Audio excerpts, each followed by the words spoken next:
अगर मैं आपसे कहूं कि मेरे घर की खिड़की टूटी हुई है तो आपका आंसर हो सकता है कि अच्छा ऐसा है, तो उससे कोई प्रॉब्लम हो रही है क्या, मच्छर अंदर आ रहे हैं क्योंकि खिड़की टूटी हुई है।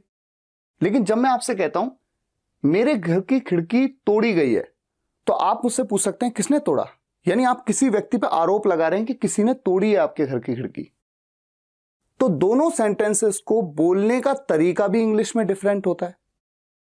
अब आपको पहचानना यह है, आपके सामने 4 ऑप्शन है, आपको यह पहचानना है कि इस सेंटेंस को किस तरह से बोला जाएगा, सबसे बेस्ट विकल्प कौन सा है, और इस सेंटेंस को किस तरह से बोला जाएगा। आप सोचने के लिए थोड़ा टाइम लीजिए, वीडियो को पॉज कर लीजिए, सोचिए और फिर बताइए। सबसे पहले तो आप सेंटेंस को पहचानिए कि किस तरह का सेंटेंस है, और पढ़ाया मैंने आपको ये भी है और वो भी है। टूटी हुई, टूटा हुआ, सोया हुआ, बैठा हुआ, मुड़ा हुआ, जैसे पेंसिल मुड़ी हुई है, मसाले पिसे हुए हैं। ऐसे केसेस में ये सेंटेंस कैसा है भी आ रहा है, प्रेजेंट का सेंटेंस है, ये सिंपल सेंटेंस है। ये बात मैंने आपको सिंपल सेंटेंसेस के वीडियो में बताई है और इस तरह के बहुत से सेंटेंसेस आपको बताए थे। और मैंने आपको यह भी बताया था कि इस तरह के सेंटेंसेस में जब हम कहते हैं कि टूटा हुआ, पिसा हुआ, मुड़ा हुआ, ऐसे में हमेशा जो भी क्रिया है, वर्ब है, तोड़ने को ब्रेक कहते हैं, उसकी थर्ड फॉर्म का यूज किया जाएगा। ठीक है। और प्रेजेंट का सेंटेंस है, इज, एम, आर का यूज होता है। यहां पर मेरे घर की खिड़की टूटी हुई है, सिंगुलर सब्जेक्ट है, थर्ड पर्सन, इज का यूज होगा। तो ये क्लियर होना चाहिए। तो अगर मैं इसको देख करके पहले सेंटेंस को पहचानने की कोशिश करूं, तो इज का यूज यहां पर हो रहा है, इज का यूज यहां पर हो रहा है। The window of my house is broken, या फिर my house's window is broken. या तो ये विकल्प सही होगा इस सेंटेंस को बोलने के लिए, या फिर ये सही होगा। अभी मैं बताऊंगा आपको कि एक्चुअल में कौन सा कब बोला जाएगा। पहले अब जरा इस सेंटेंस पे आ जाते हैं। मेरे घर की खिड़की तोड़ी गई है। इस सेंटेंस को देखते ही आपके दिमाग में आना चाहिए तोड़ी किसने, नहीं बताया गया।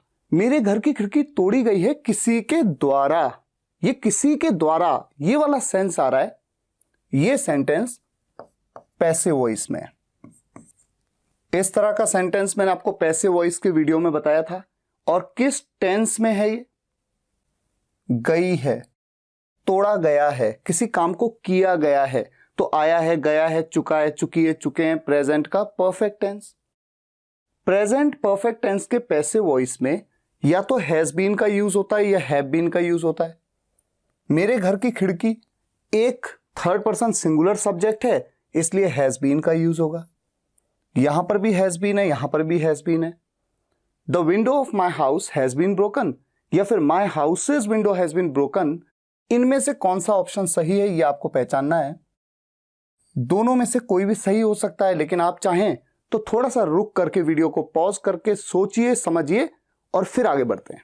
चलिए मैं आपको बता देता हूं, इस सेंटेंस को बोलने का तरीका यह भी हो सकता है और यह भी हो सकता है। माई हाउसेज विंडो मतलब the window of my house. Same way में इन दोनों में से किसी भी तरीके से आप उस सेंटेंस को बोल सकते हैं, लेकिन थोड़ा सा कॉन्टेक्स्ट में फर्क हो सकता है। फर्क कैसा फर्क हो सकता है, जरा इस चीज को समझने की कोशिश करिएगा। देखिए, मान लीजिए मुझे किसी को कहना है मेरे घर की खिड़की टूटी हुई है, दरवाजा नहीं टूटा हुआ है, खिड़की टूटी हुई है, तो मैं खिड़की पे जोर दे रहा हूं। तो ऐसे केस में मैं क्या बोलूंगा, क्योंकि मैं खिड़की पे जोर दे रहा हूं, तो पहले मैं विंडो के बारे में बताऊंगा। क्या कहूंगा? The window of my house is broken, not the door, दरवाजा नहीं, the window of my house is broken. लेकिन अगर मान लीजिए मेरा एक दोस्त मुझे फोन करता है, कहता है कि आपके मोहल्ले में कारपेंटर की जरूरत है, मुझे पता लगा किसी के घर की खिड़की टूटी हुई है, तो मैं क्या कह सकता हूं? नहीं, किसी और की नहीं, मेरे घर की खिड़की टूटी हुई है। तो वहां पर मेरा फोकस किस बात पे ज्यादा है कि मेरे घर की खिड़की, किसी और के घर की नहीं। तो ऐसे में घर पे ज्यादा फोकस है, तब सेंटेंस को मैं कैसे बोलूंगा? इस तरह से, माई हाउसेज विंडो इज ब्रोकन। तो ऐसे में इस तरह से बोलना ज्यादा बेहतर विकल्प है। हालांकि अगर ये सेंटेंस कहीं पे लिखा हुआ आए तो मैं इन दोनों तरीके से किसी भी तरीके से बना सकता हूं, गलत तो तब भी नहीं है। और इस केस में भी ऐसा ही, अगर मैं ये कहता हूं मेरे घर की खिड़की तोड़ी गई है, दरवाजा नहीं तोड़ा गया है, मतलब मेरा फोकस खिड़की पे ज्यादा है, ऐसे में मैं कहूंगा the window of my house has been broken. और अगर मैं ये कहना चाहता हूं कि किसी और के घर की नहीं बल्कि मेरे घर की खिड़की तोड़ी गई है, तो मेरा फोकस मेरे घर पे है, तब मैं क्या कहूंगा, my house's window has been broken. तो ये बेसिक सा फर्क है। हालांकि सेंटेंस लिखे हुए में आएगा तो किसी भी तरीके से आप बना सकते हैं, लेकिन जिस अंदाज में आप हिंदी में जोर देके बोलते हैं जिस चीज पे, उसी चीज पे इंग्लिश में भी आपको स्ट्रेस देना होता है।